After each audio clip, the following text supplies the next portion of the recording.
Hi, I'm Jim Ziegler, the Alpha Dog, and this is the Dog Pound. Some Oh, crazy eyes. everybody doesn't look like themselves today, but I promise you, it's the same old crew. Dog Pound Posse. We've been spending 10 minutes talking about new hairstyles. So, New hairdo. It's important. It is. oh yeah. Well, my wife says that's important. I understand. Yeah. And the Empress of Executive Management. The Empress. I had to correct someone about my new title last week, Jim, because they called me the Queen of BDC. Hence the whole they always mix us up thing. I was like, no. Empress of Executive Management. Thank you. Miss Jennifer Briggs, one of the most brilliant persons in the car business, and from the Dog Pound, the Duchess of Productivity. I love that. Best title ever. Best title ever. Phenomenal. I absolutely love it. I've got business cards going to the printer as we speak. I support Duchess of Productivity from Horn Automotive Group, Miss April Simmons. And the Mad Russian, the the king of Reinsurance. Okay, I've got to get all these titles down pat. Yeah, the I'm going to king order of a Reinsurance, the king of Reinsurance, the curmudgeon of the group, my friend Max Zanan. How's the king of Reinsurance doing today, big guy? Listen, it's another day in paradise, and USA is playing Iran. It's a big day for us. Yeah. Well, yeah, we can't lose this one. We cannot lose to Iran. On many different levels. On many different, but the problem is they can't lose. Correct. We have to win or we're going home. We can't talk about hair, but we can have a whole sports conversation that involves politics, boys. Come on. No. Iran made it about politics. I'm sorry. Kidding. I'm just kidding. And the queen of BDC, the monarch of business development. Get me a crown. Bobbie Herron. Okay. How about that? You're a redhead this week. I am. I was feeling like I needed a change. You know, the women change their hair when they're going to change their life. And I'm not really good with goal setting for New Year's Eve. So I decided I needed to go into the first of the year as a sassy Spitfire redhead, similar to my best friends. Okay, well, should I grow a ponytail and get an earring? I mean, what do we need to do here? I triple dog dare you. Listen, I'll just send you a wig. You don't even need to grow it out. I will have it. It'll be, you can get it the same color from that. I'm thinking about that one bodybuilding photo that you showed us when you had. Oh, yeah. Yeah. You get like a, you know what? We've got you. We have lots of wigs. We've got this. No problem. You know what you can't see, and this is unnecessary, but I'm going to share it anyways because it's so amazing, is that this hair color fades from a deep red to a blonde at the bottom. And had it cooperated before this show and been down, it would have been revolutionary. Okay, this week we're going to talk about my favorite subject. Digital retailing has failed. It didn't happen. Now, I'm not saying you don't. This is going to be an interesting conversation. I'm not saying you don't need a digital retailing tool, but nobody is doing it the way they said it was going to happen. Well, and I don't know if failed is the right term, Jim, because it depends on whose expectations we were going off of. When you look at the big groups, they've all seen year-over-year, quarter-over-quarter growth in end-to-end online sales. Now, is it the be-all, end-all that everybody thought, or some people speculated it was going to be? No, of course not, because again, we're talking about a major financial. Now, I'm not saying you don't need to have a digital retailing tool. I'm just saying people transacting online is still a minority of the consumers. Nobody has been able to force feed the consumers to take delivery of the car at home and to pull the trigger. They still want to drive the car. They still talk to the BDC. They're still communicating with the dealership before they make a decision. They are not just making a decision online and taking delivery offsite. That's not happening. Counter question for the group. Is it because the consumer is not choosing to, or is it because the dealer will not participate fully in the way that digital retailing tools work? No. The dealer's made a good effort. Data. Max, jump in here. Bobbie's out of line here. Come on. You better have something good. So I remember when COVID just started, right? There were these digital retail extremists, right, that were convinced that this is the break that the industry needed. And people will have no choice because of social distancing or fear of virus outside. But they will actually do this. And I have to say, on paper, it looked like a legit argument. But reality is completely different, right? I don't know if you're allowed to counter this when your Wi-Fi isn't sticking, because you can't do digital retailing right now. So well, this is the most fiery subject you can throw at me, because I will get. Let's go to a woman. Get it, April. A woman who has 13 stores. I'm just gonna get. I just get. Did you guys make? Did you guys April? Did you guys make a sincere effort for digital retailing, or did you just half-ass go at it? What did you do? We didn't change anything. We did. We've been doing the same thing for the last 10 years. But before I get into what digital retailing really is and what it is not, I will start and I will preface with a disclaimer. I understand that there are different things in different areas of the country, and different people have different obstacles depending on the backyard that they stand in. In my backyard, nothing changed.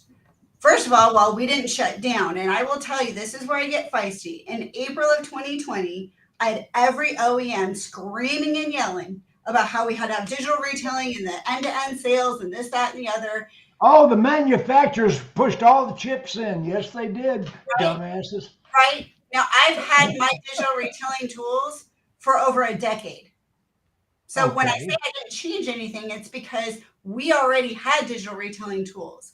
Do I believe in digital retailing tools? Yes, I 1,000,000% do. We need them. We need those tools. The very first customer in the Phoenix Metro a decade ago, right? 10 years ago. So yes, I believe in digital retailing. But what is digital retailing to me? I'm going to tell you how simple I think it is. Everything evolves, right? We evolved from you only could walk in to BDCs, to phones, to chat, to texting, all these things. Those are evolvements. Digital retailing to me is the evolving of all of those online tools like the payment calculator and the KBB, fill in your trade-in information. What digital retailing is a true evolvement of all of those tools that we have been using, just making it cleaner, easier, more customer friendly. And those dealers that I feel understand that and respect that and use that properly with the customer mind first are the ones winning. People who jumped off the ledge and said, yeah, we're going to sell cars A to Z, and forgot the part where the human to human interaction was still the most important to most consumers. They're the ones now saying, throw it out. Digital retailing is great, but you've got to understand what your tool is there for. Well, and this is something that I have said from the very beginning, and much like April, like with these OEMs pushing things, one of my stores in the middle of nowhere in the thumb of Michigan was the very first Chevrolet store to sell a car on Shop Click Drive 10, 11 years ago, right? When they first started pushing it. But what I'm going to tell you, I think we have made a failure. It's two parts. One thing, we're fishing in the wrong pond. You know, everybody was like, oh, here's what CARVANA is doing. Here's what VROOM is doing. Use it for acquisition of customers. But the customers who are more likely to transact with you online are the ones that have already looked you in the eye. Nobody was actively mining and pushing this as a sales strategy to their loyalty, their owner database. It was all acquisition. What can I do? I'm going to put a banner on my website so people can shop by payment. But they didn't. We did everything the digital retail companies told us to do. So we missed the opportunity. We missed the golden opportunity because COVID was that golden opportunity. And there's a comment in a sidebar, which is really a good one. It says, a lot of people confuse digital retailing with full e-commerce. That's your And for a regular, consumer, digital retail is full e-commerce. For a regular car buyer, they don't care about the KBBs and the payment calculators. But the fact that we couldn't pull this off during COVID tells me that in our lifetime, we will not be able to pull this off again. And here's why. Once the inventory back, triple net deals are coming back. And you need F&I to save your ass, right? And you cannot do F&I online. You need a belly-to-belly interaction. You need these professionals to actually take a negative deal and make it into a positive deal. Wait a minute. They told us that F&I online was better than F&I face-to-face. I don't know. Listen, I don't know who told things. anybody that, but Everybody buys a service contract online. This is our most fiery topic, and so I'm gonna step Max aside was for a operating second. on a falsity. Max just said the consumer thinks digital retailing is full e-commerce, and no, they do not, Max. If you look at how consumers are engaging on automotive websites, both third-party sites and dealership websites, you will see that they are engaging with different components of the tool up to where they feel comfortable. You are the one. Oh, yeah, we know that. We know that they will partially buy the car, but nobody pulls the trigger and transacts. Well, that's also not Sean true. Stapleton did years ago. I remember that. Relatively nobody. Right. That's why you remember it. Because only one. No, I remember it because it was used in a program. And I'll tell you this. I agree with what April said about being in a backyard, but let me just give you the actual definition of digital retailing real quick. And anybody who wants to Google this can. Digital retailing is a process that enables a fully integrated, connected buying experience that makes the car buying journey more convenient and less time-consuming for customers. It is not the definition of the product, the technology, or the process that it be an e-commerce platform. So when we argue this, we're arguing semantics. We're talking about Darwin. We're talking about AutoFi. We're talking about They are not designed. We're talking about all the failures that didn't happen. Well, but I want to just separate the two terms, like Jeremy Leach said, because AutoFi, all of those, they allow the customer to go on a connected journey to the point where they are comfortable with. And in a lot of cases, a dealer is not following that process. Yes, of course. Of course. But can they buy the car fully online? Sure. But that is not digital retailing. That's e-commerce. That's what they told us was going to happen, though. Everybody predicted it was going to happen.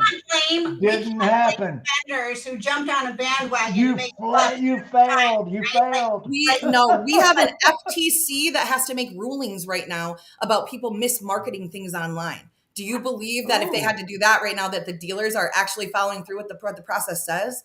Because working with hundreds of them, they're not. Right? There's some really great dealers out there that are, and I'm not talking as a generalization, but I can tell you that personally, she's talking to you. I watched that. Yeah, I'm saying if you signed up for a digital retailing tool and you didn't want a digital retool or you didn't want an e-commerce platform, but you used it for conversion, you're wasting the time of your BDC and your salespeople because those customers will not convert the same way. That's what I'm saying. It's a full process.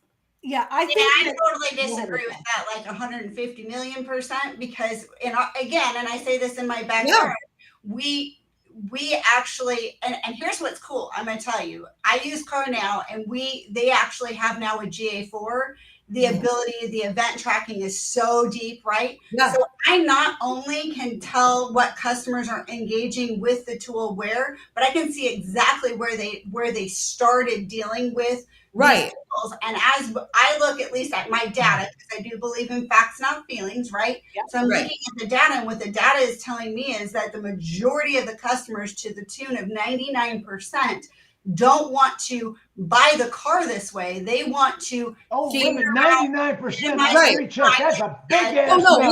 we're not in disagreement. 99% is a big no. ass We're number. not in disagreement. I agree with you 100%. What I'm saying is, when the dealer puts pricing online that includes rebates that don't qualify or call for best price, the consumer is not led to have any type of fulfillment or safety net to say, I can follow this through online if I want. Are you putting bad numbers up? No, and you're right. No, lots of people do. So what I'm saying is, a consumer given an option might choose to follow through if they can trust what they saw and that it followed in the showroom. Yeah, I agree with you. No, okay. So just to clarify, because again, I think a lot of people when they say digital retailing and end to end is not necessarily what you're saying, Bobbie. What I'm hearing is what you're actually saying is that we need to make sure that we are aligning with what we are showcasing our customers. That's not what I was saying either. Now, was it? Yeah. Was that what? I mean, it won't convert as it comes saying. in. I mean, if it comes in as a lead, we were told it's not people were going to transact online. We were told people were going to transact online. Didn't. Yeah, but nobody really believed it. Come on. All the dealers a lot of people did. believed it. Motors did. Ford did.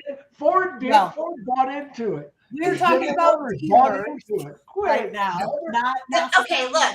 In defense, the OEMs all bought into it because they were all working from home. Those of us that were still ponying up and coming to the store every day did not buy into it because they would buy a car that way and they think they are the consumer. Let's be real. Anybody who has a co-op program with an OEM knows that the best salesperson, PR person went in and sold the product. Bingo. That's how they got approved.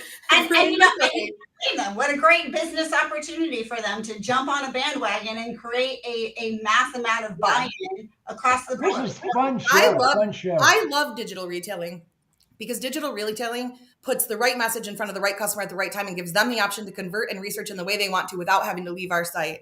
It gives us an opportunity to turn a lead into an opportunity for a sale. Perfectly said, Bobbie. Thank you. Okay, now I want to ask April a question. Two different things. End-to-end and digital retailing are totally different. Okay, let me ask April a question. April, you got the stats of 13 stores, correct? Yes. Okay, and you're in Phoenix, which is a very sophisticated, educated market overall. Yeah. It's a high, overall it is. Come on now. Come on. Okay. What percentage of consumers are buying F&I products online? How many are buying F&I products online? Zero. I'm going to answer this for April. Zero. Wait a minute. Zero. I was told that service contracts would outperform a face-to-face F&I manager. That's what we were told. Guys, I sell F&I products for a living. I am yet to hear from a dealer that they sold any of my products online. No. And the hard part is I agree with, again, going back to the difference between digital retailing and buying online. There's a difference. But they tell us that digital retailing will outperform. F&I online should be just like everything else, educational. I'm perfectly happy putting information out there so the customer can predetermine what kind of things they need to look at or ask about or whatever. It's about self-education and to are they buying the stuff? Are they buying the stuff? No. How would they be buying it if you're not doing end-to-end? That's the other thing, right? Like, how could they buy it? Call back on a cash deal and try to sell a warranty. It's not a bad idea to have not only is it a good idea to have the research available on your website, it's also incredibly good for your SEO. Well, and I would be really curious because I know a lot of vendors watch the show of these people that we're kind of saying, you made a lot of promises. Where's the data to back it up? I think one of the things with the F&I products, and I have some stores that set them up in their digital retailing tools, but I know feedback from those different partners that I've worked with, most dealers don't actually even add the F&I products to the digital retailing tool. So there's not even a chance to give the educational exposure that April is talking about. But she's got the ability on her site to do it.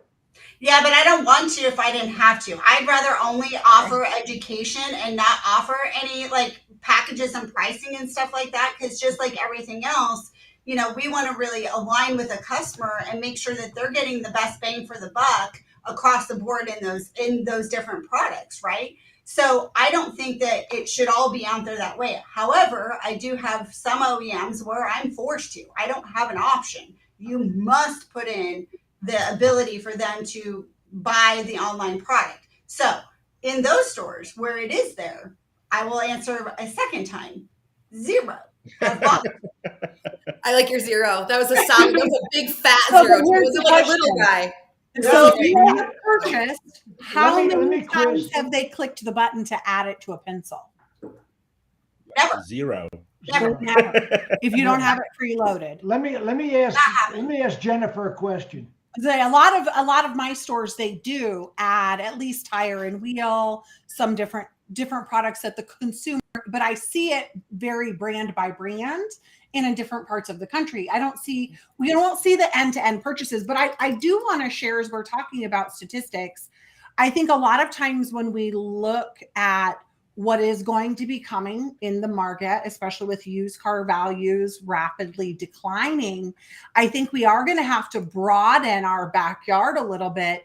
And when we look at the 6.1% investment of AutoNation in TrueCar, I can't help but think that it's because of the distance retailing product they recently put out. If you look at Sonic's Echo Park sales, 7% of the Q3 Echo Park sales were end-to-end.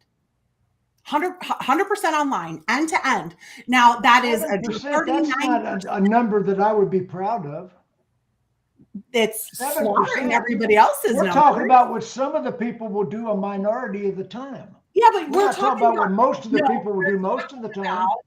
And they made an effort. They made an effort. They made an effort, but they understand the purpose. The purpose. They invested heavily.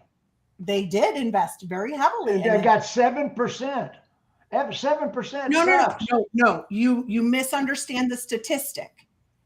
7% transacted 100% end-to-end online. 90% of the consumers on the website engaged with the tool.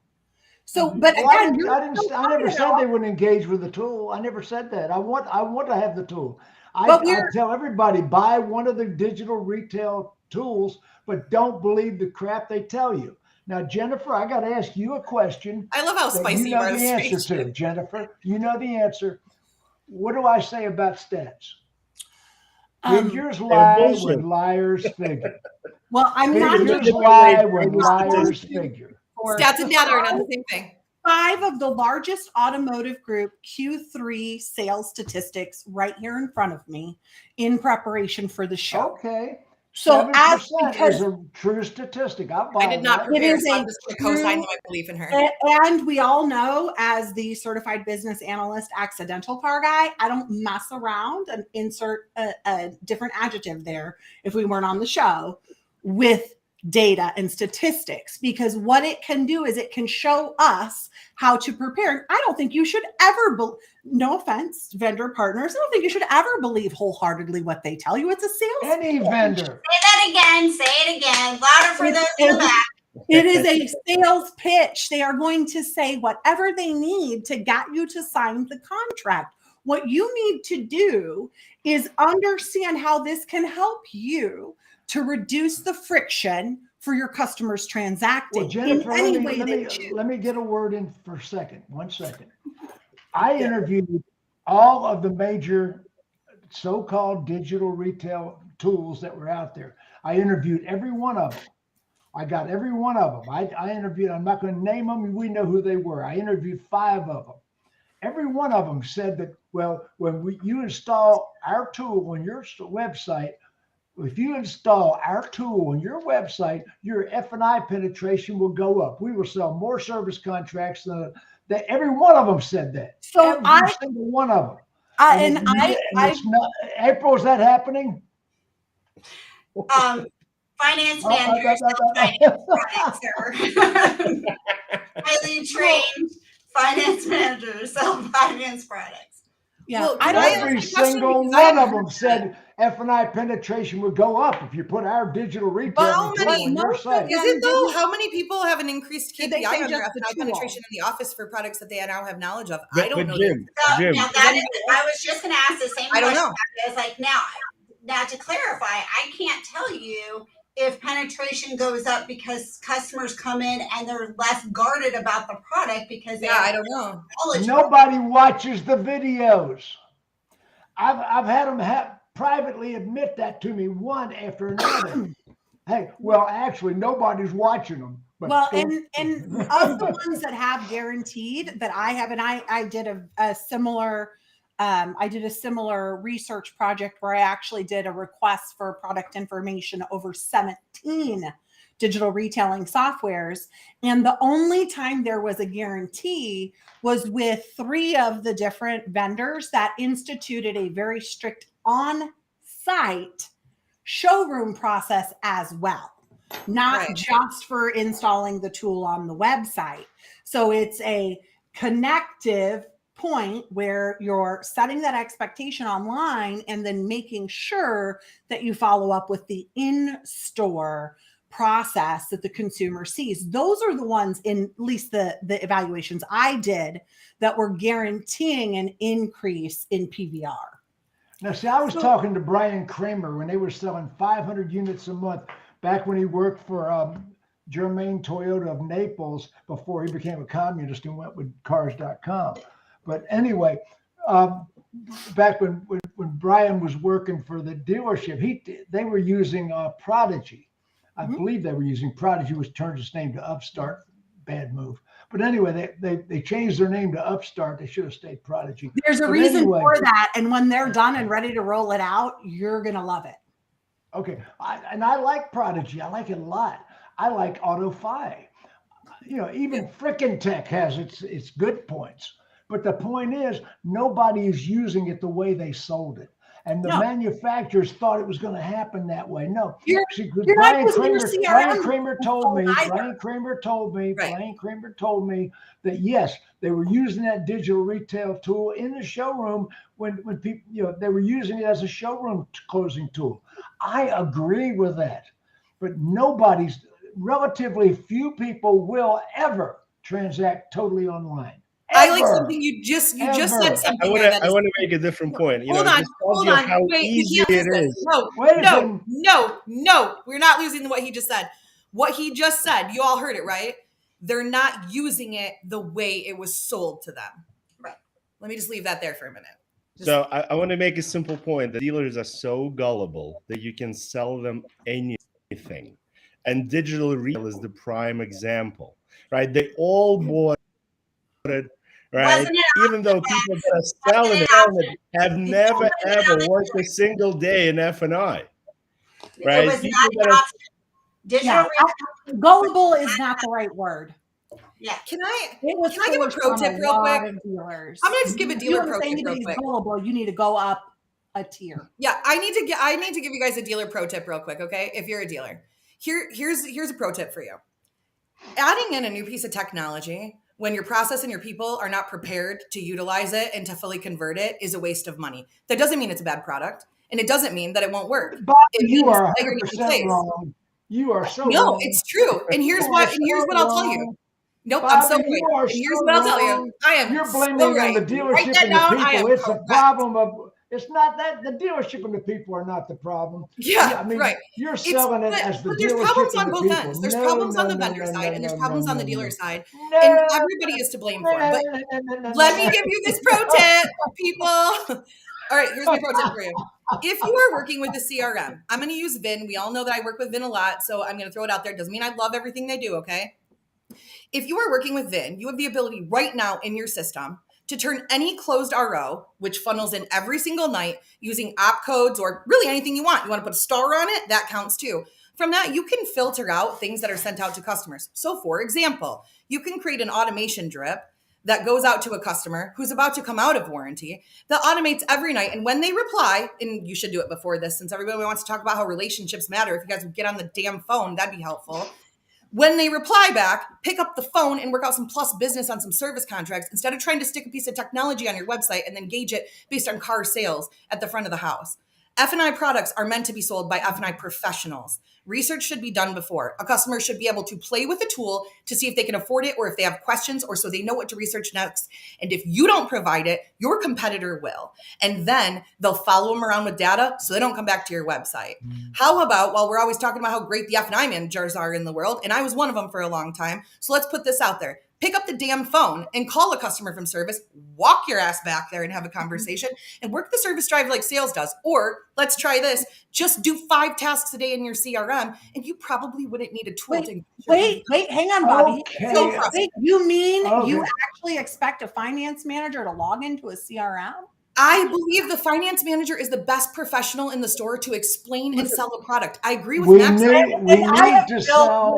What I don't agree with is that everybody wants to always talk about how it should go to so-and-so or it should do this. But right now, for free in your very expensive CRM, you can automate this. Don't know how? Call your performance manager. Want to pay to learn how? You can call me. No, we don't Otherwise, automate F&I. Never automate F&I. No, not automated. automate Jim. F&I. What she's talking about is the same thing I said, that we have failed with digital retailing because we're looking at acquisition. We're not looking at our own database. And we've talked about F&I managers need to Zoom broadcast with a customer and have a FaceTime for with the sure. customer. But And I can Bobbie show them how to have the is- opportunity without a tool. I can show you, and so can your performance manager for free in your CRM, how every night when between this year and this year, this make and model, this amount of miles with a driver who averages this, should be sent that information, that video, which by the way, I think should be made by the They won't watch the video. Consumers That's don't okay. watch We don't care if they watch it. We care if they video. engage with us.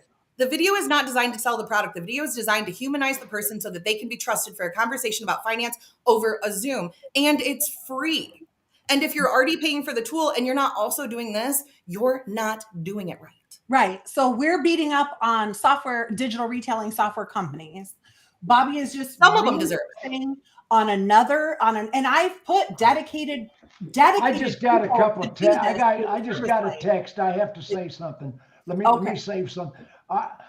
Brian Kramer is not a communist because he worked for cars.com. That was a joke.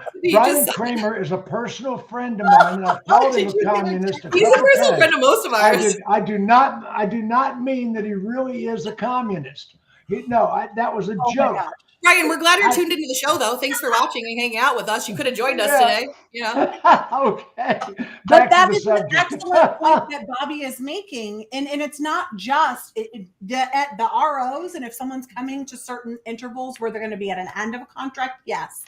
You can also, in your sold follow-up process, if they decline different products, schedule tasks for your finance manager. They are supposed to be the best closer in your entire dealership, but we don't even look at different ways with existing is a side technology. Subject. We're getting off the main subject. If you're no, not we're talking about digital buy retailing. service, right? If you're not able to get people to buy service contracts after the sale because you don't have a financing product, I hear that Max just launched one. You could call him about it later. Okay, now. Okay, I have to like summarize this a little bit, because what Bobbie and Jennifer are saying are absolutely right. I 100%, if we're trying to increase business, if today you're a dealer watching, you're like, I want to sell more cars tomorrow, the first thing you do is you look for the low-hanging fruit, right? The things that I can do right now that will increase business. And from there, you grow and you grow and you grow. And somewhere down the road, you get that higher fruit, right? The fruit that's at the top of the tree. Right. The end-to-end digital retailing sale is the top of the free fruit. Do I want the top of the free fruit? Yes. Do I want Jiffy Lubes to not exist anymore and everybody to come to my service drive? Yes. But at the end of the day, I'm going to do the things today to try to get the most car sales today that will impact the dealership today. Mm-hmm. So that goes back to what the things Jennifer and Bobbie are saying. So Jim, they are not off subject. What they're really saying is, hey guys, before you go and worry about selling a car end to end, there's a whole lot of other low-hanging fruit that we need to be making sure we handle first. And if you're trained right, Summer? Hi, Summer. Summer was trained to work in her CRM as a leader in a BDC and now a finance manager, which I'm also very proud of you for. Well done, lady. Okay, we understand. How much you paid Summer for this comment? Not $1. She used to write checks to me. Okay, now I had also said in the preamble to this show that all of the disruptors have failed. And of course, we're talking about VROOM, we're talking about CARVANA, bleeding money out of every artery. Right. I mean, this is the only option they gave. It's all about giving consumers a way to connect and to transact in a way that they like. If you only give consumers one option, you're ignoring the majority of people. And I think, again, who said that last week? Wait a minute. I said I'd pay attention to what most of the people will do most of the time, as opposed to what some of the people will do some of the time. We listen to CARVANA you. and VROOM concentrated on some of the people. And guess what? They exhausted that market. There are no more of those people for 5 years. Until Right. they Well, and not even exhausted, but left a nasty taste in people's mouths. Yeah. You know And what I both wish? for their consumers and their employees. You want to see good customer satisfaction numbers? Look at your employee satisfaction numbers. You know what I wish? I wish that 20 groups around the country looked like this instead of everybody patting each other back and telling them they look great all day and they're doing so freaking nice with their fake numbers. Because a respectful conversation and a collaboration is important. And it doesn't mean that we have to agree. That's why our audience loves to watch these things with us and talk with us, because we don't agree on all these things. I But there's have talked to in- more than out of it. 220 groups. 220 groups. I was the featured speaker. And I can't tell you how many times they said, Jim, we're going to cut a half hour out of your presentation because of tea times. Look, I have offered to come to any Because 20 the group. tea times. I have offered to come to Tea- any 20 tea group time. and get real with them. And there have been a handful that, well, more than a handful that have taken advantage of it. But I wish that there were more conversations like this about things we disagree on, because agreeing with each other doesn't make us right. It makes us soft. It doesn't make us enemies, No, we're all great except friends. some I of mean, except some of those lead Jim's like my providers. bonus dad, and we don't always agree on things. It's a respect thing. And I wish that more people could have conversations that they disagreed about and be respectful to one another while they do it. Exactly. Okay, so VROOM and CARVANA are Yeah. crashing hard. I mean, Did you see they're on Car- life support? Carvana is suing the state of Michigan now to challenge losing their license. Did I see that Really? headline? I'm Am I certain the I saw only the one? headline. Am I the only person who thinks that Carvana planned this from the get-go? Am I the only one who thinks they also jumped on a bandwagon, saw an opportunity to make a lot of money in the stock market, and planned this from the get-go? CARVANA was founded by a convicted felon whose felony that he was convicted of had to do with cheating people out of their life savings. But no. Come on now. I mean, Ernest Garcia Sr., the daddy convicted felon, and that wasn't mentioned when they went public with their stock. You know, that Yeah, he but was like charged. that, like There's that gotta be is a vetting not process there. abnormal for Guys, the Carvana. sophisticated investors are really gullible. You know, look at Bernie Madoff, look at FTX, look at Carvana, look at VROOM, right? I mean, there are plenty of examples. So just because somebody invested, doesn't mean I don't think it's It means about a being good gullible. I think across the board that people think when they don't understand something that it is stronger for them to pretend that they do and then find themselves in these positions than it is to come out and say, I don't know enough about that topic, or I need more information on it. They see that as a weakness instead of a strength, and then they end up in positions like this.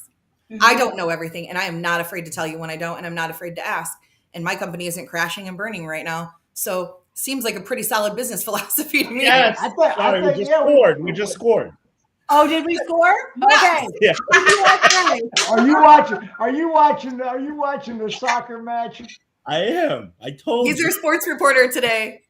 I like how you were able to get in some F&I jabs in there, and you didn't even catch when I gave one, which means that's I when can we were watching the multitask. game. Okay, let's talk about something really cool. I've got five dealer association presidents joining us next week. I'm so excited for this conversation. I've got 5 of them. I would love for people to tell us in the comments what kind of questions they want us to talk about on that show. What questions do they have? What kind of commentary would they like to see? I would love for everybody that listens and puts in comments, even if you don't normally comment, give us your feedback right here on this show. And that way we can prepare for these conversations in a way that not just is what we think benefits our industry, but is actually as a representative of you.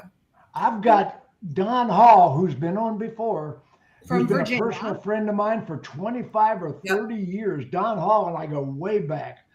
He hired me many times to talk to that organization. He's been with VAD, Virginia Auto Dealers, for a long time.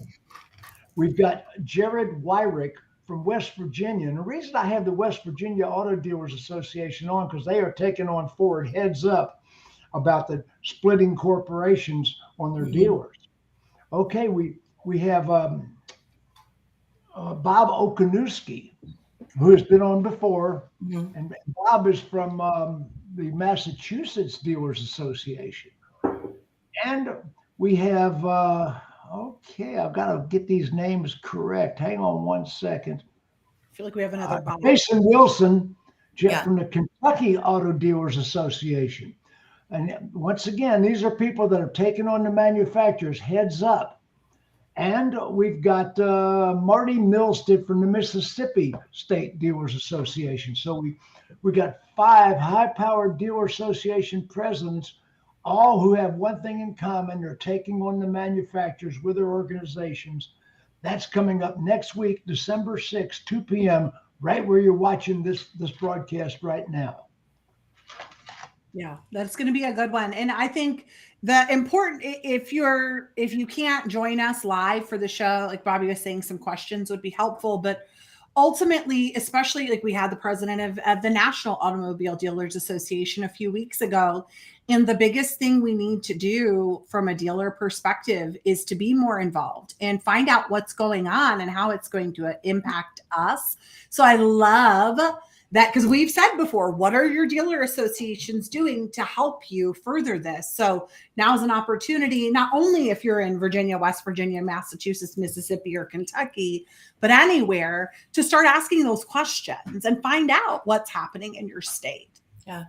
Exactly. Royce Townsend is who made that comment right there too, just so everybody knows. It doesn't always come across with your name. So it's helpful if you put your name at the end if you want it to be public. But those questions that just came across from Royce. If you're answering on the sidebar from a private group, it won't list your name. Okay, what do we got here? Okay. Agreed. That's why we're trying to fight alongside of them and bring them on and have these conversations and start really getting the word out to everybody, because every one of you included, make a difference in this fight as long as we all stand up and take a seat at the table. I think there's so many people that don't know that this fight is even going on or what the fight even is. Bingo. Education is the biggest problem that I see, is that if I walk down to the dealership and I ask them, hey, what's going on with the FTC? All they're thinking about is the one that already passed. They don't even realize this new one's going on. There's not enough education out there, and I don't know why we're not all talking about it. NADA, the local associations. I mean, the elections sent me 9 million text messages a day. Right? How do we not have a database of people You're right. that are working in automotive that are getting these messages? Hey, sign this petition. Yeah. Hey, do this. Because they send them through antiquated email marketing platforms instead of text marketing. I get them from the dealer association in my spam. And only even at a certain level, if you're on it. So Don Hull and I started a great conversation after his last show with us. Don Hull and I had this great conversation. I hope we continue it. But even if we don't, I hope that they continue it internally, to take people who have massive audiences, who stand on stages, who have networks, who influence our industry, and get the word out to everybody, from the porter in the back of the dealership washing the car to the dealer principal, on how it affects them, how it's important, and how we educate based on age, based on demographic, based on culture, and how we really get the word out there. I hope that next week starts a new conversation about that topic. And then what we can do about it. Like that's the other side. Like, it's great for us to sit back and be like, I don't want that to happen. But what do we do to make sure it doesn't? What are the steps and the actions that need to happen by every individual to do their part? How can you do your part? Yeah. I think that's the website the website this broadcast ultimately ends up on had 143,000 views of videos last month, thanks in part to Bobbie Herron. And because we're doing some really great SEO here. You heard that, Donald, right? I'm asking everybody to please to share this broadcast. Hit the share button right now, and hit the share button, please. And And if you're not familiar on that platform, very good, Max. As we're laying the groundwork for the state dealer associations who are going to join us next week, I would just like to point out that we did have the CEO and president of NADA on with us a few weeks ago. And if you missed that broadcast, you can go to Alpha Dog On Demand and watch it and get up to speed on those issues that he was speaking on from a national level. So I think that's going to be the first thing for folks who are thinking about joining or watching next week. Get on Ziegler On Demand, Alpha Dog On Demand, and pull up that broadcast that we did with Mike a few weeks ago. Does anybody know the exact date we did that broadcast? I was I don't have it in front of me, but Chelsea's watching. Chelsea, can you go on to Ziegler On Demand and find that broadcast and then share in the comments here what the date was? I believe it was the first week of October. I think so too, but I can't recall. I don't have my book in front of me. Right. That's okay. We'll get it shared. But anyway, we're talking about all the disruptors that were going to change the industry. The stuff we've always done still works. It does. The stuff we've always done still works. We just put technology into it. So that still works too. We just injected technology into it. I think the stuff we've always done still works. The stuff that we do in our sales process still works because it's based on behavior and control patterns with psychology. Of course, it still works. Marketing, however, is not the same thing. And I think sometimes we confuse marketing and sales when we're talking about like digital retail or things online. We think like, oh, that product, that's a sales product. No, it's not. It's a marketing product. Not every piece of technology that you put on your website that's designed for conversion is a sales conversion product. It's a marketing conversion product. And it allows for the data to be given to then follow around and drip to the customer the appropriate message at the appropriate time. And if you aren't sure which one it is, don't ask the salesperson who sold it to you. Ask a person who's qualified to be able to tell you what the KPI is for actually measuring that. Because a lot of vendors are out there selling. And look, I hate on the vendors all the time. I'm known for it. I got a 40 under 40 for not letting vendors lie to dealers, and I still won't. That doesn't mean I don't believe there's good ones out there. It means we're not going to play that game. So it's really easy. Nobody lets the vendors stop lying to dealers because it's crazy to me. Lying to dealers the forever. whole reason I opened my company was because of it. And so, you know, when somebody's selling you something, they're going to sell you on what you want to hear because that's an easier sale than what you actually need to hear. But the true KPI of a product might not be what you were sold on it being. And digital retailing included, there is a place in that for an algorithm drip to be able to follow somebody around. I'm trying to use generic words and not marketing words here. So if you're a marketer and you're like, what's she talking about? Like, come on, do the math. You talk to dealers all the time too. You know what I'm saying? We have pixels. We have everything that's following you around and doing stuff. And that matters too. But for sales, it is the same basic process still. It goes really easy like this. Answer the customer's question, acknowledge that they're educated in what they've done so far and you're not taking advantage of them. Ask for the appointment or the sale, give the customer what they need, and listen. Shut your mouth and listen. They will tell you how to sell them a car. Okay, we're getting into BDC talk. Let's go back. No, that's digital retailing talk. No. This commercial brought to you by Bees Knees Agency. Right. But anyway, I'm sold out. You can't even hire me right now. So it's about a process. You can't have success with a product without a process to go with it, regardless of the product. Because here's the other elephant in the room that we're not talking about when we talk about digital retailing and the lack of the process. So Bobbie's 100% right. And again, she's not going off topic here. How many customers, when we don't have a process because we think we bought a product, my OEM forced me to have it, I put it up there. And because we're not actually listening, paying attention, recognizing, acknowledging it, we actually are telling our customers to go buy somewhere else.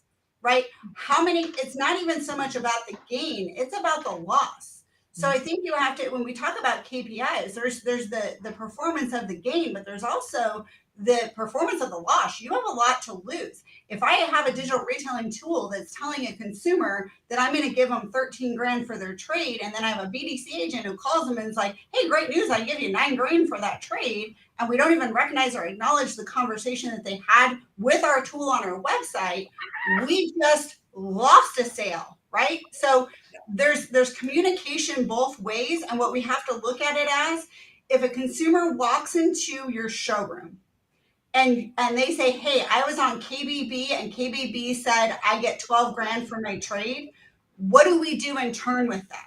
We have a conversation with the customer. We talk about where they got it, what are they at, da, da, da, da. It's a back and forth situation. Digital retailing is the same thing. They went online, they saw something online, they either liked it or didn't like it, and it is your job, whether you're on the phone, you're texting, you're chatting, you're face-to-face, it is your job to hear your consumer, align with them, and then you can start to sell them. Earn the right to sell your customer. And if you don't pay attention to the engagement data, because we've talked a lot about the connecting things digitally to allow a consumer to transact the way that they want versus end to end.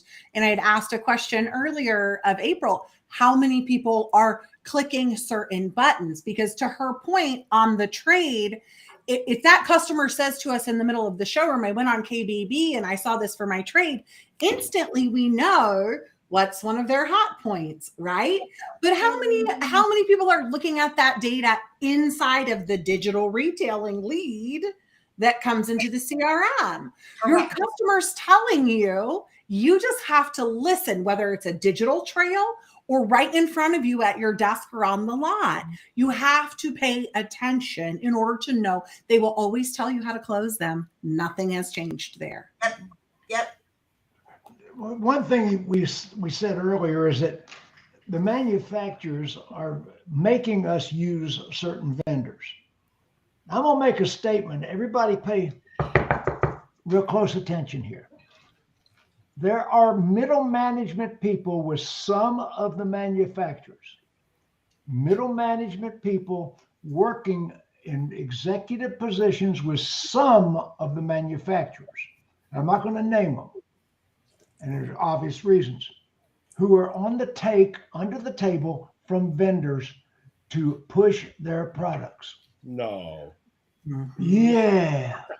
I mean, when you look at a co-op product and it is absolutely bullshit, and you wonder why in the hell is the manufacturer pushing this bullshit product, there is got to be somebody in the background taking under the table money from the bullshit to make it even worse, because there are some products that are really, really great products, but they can't get co-op. They watered this crap down. In order to make it fit, they got to give them markup for these brokers for the OEM things. Because there was a really, really cool video product that I've used for years. Then they became part of a certain OEM certified package. And I'm like, oh, hell yeah. Now you're shifting the subject right now. We were excited about that. Oh my gosh. And then I'm like, what happened? Well, in order to hit the OEM's cost and price objectives, we had to remove this, and this. So it's not even the same product. So it's not even necessarily just, Jim, that someone's on the take. It's that they are forcing something that doesn't fit for what a dealer needs, or even how it's designed, how it's supposed to. There are great products that will not accept co-op because they got to give up all their profit to a third-party broker in the middle. Yeah. There are great products, and there are great startup products right now. It's like Startup Alley kind of situation that are great products that are co-op approved. It's rare, but it happens. There are some really crappy co-op. Exactly. Here's the problem. The number one salesperson or PR person in the company is who's going to go in and sell it to the OEM. And that's who's going to walk into the 20 group or the vendor hall and sell it to you. And unfortunately, if you don't know how to ask those questions, there's no way you could know. There's no way you could even know that. But there are great products that are co-op approved. They're just few and far between. Co-opable and turnkey are two different things. Right. So there are a lot of OEMs that will let you manually submit for co-op on other products, so long as it fits certain criteria. Heck, we've got Next Level Digital. We are doing co-op with about 8 different OEMs, and we are not part of any big thing, but they have to be manually submitted for. They are not turnkey. When you get into turnkey, that's the one size fits everyone type solution, which is only good for the OEM, not good for the dealer. It's like all the words, if you're not used to hearing them as a marketing person, as a dealer, co-op, turnkey, LMA. These are very similar things, but they are different. Digital retailing, full e-commerce platform. We stress we're using the different words so that when we're talking about them, you don't misconstrue when you walk away from this and go, but they said it was about this. That's why it's so important for us to make sure we're very clear with the words that we're using. And because what's digital the score retailing now, Max? What's the score? It's halftime. It's 1-0. You better have money on this if you're not paying attention. He's watching a soccer game in the middle of the broadcast. This is not despite what your digital retailing vendor may or may not have told you when they sold you the product, I am going to strongly encourage you to take a look at how your consumers are engaging with the tool on your website. Mm-hmm. Is it helping to make your website stickier, right? The longer someone is on your site, the higher the probability of them calling you or filling out a form or chatting with you is. Yeah. So is it creating a stickier experience and allowing the consumer to transact in a way that they like? That's the way you have to measure it. If it's not helping to increase conversions, time on site, and giving your consumer answers to questions that they have until they're ready to have that conversation with you, then is it really doing what you need to do? Now, for full end-to-end, and I do think, I am definitely, I always like to watch the smart kids, so on and so forth, like especially with what we're seeing and what's going to continue to happen in the used car market. I do think that online retailing and the process behind it to allow you to ship used cars to different parts of the country is going to be important to maintaining profitability in that department over the next 6 months. I want to throw in there. Please read my current article in Digital Dealer Magazine. Yeah. My current article should be an eye opener because all the big public companies have started a private label used car superstore. Every one of them. Mm-hmm. And if you read my article in Digital Dealer Magazine, check it out because I'm advocating that dealers ditch the factory because that's why do you think Sonic or any one of these doesn't? Yeah, I think they've done the best job taking on Carvana, by the way, with the Echo Park model. Yes. I really do. But the Echo Park model is more about ditching the manufacturer and having no ties to the manufacturer. The manufacturer can't get into your data because the manufacturers are trying to go to the direct sale retail to the customer. Guess what?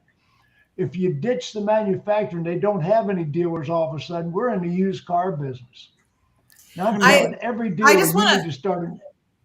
I want to throw out off of what you just said before we run out of time. While you're asking your vendor, your digital retailing vendor, and you should be everybody else, what I want you to ask them, in addition to what Jennifer and Jim just said, is I want you to ask them what data they scrape from your website when their tool is put on there and what they do with the data afterwards. And then I want you to ask for it in writing. They'll reference their legal department to get it in writing, and that will be the truth.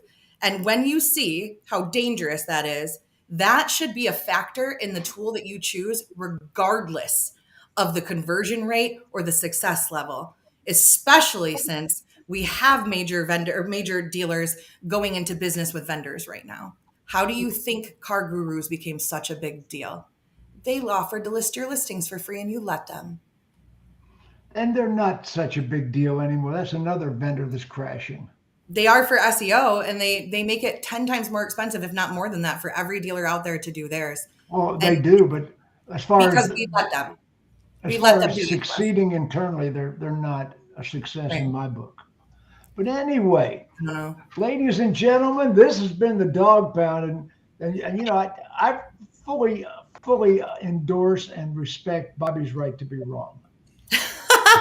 And I fully endorse and respect Jim's right to say that, which brings more attention to me being right. I'm his favorite daughter, so it's fine. Oh my God! Everybody, we got the state association executives, the presidents of 5 state dealer associations on next week. Don't miss this. Share this broadcast before we sign off. Hit the share button right now.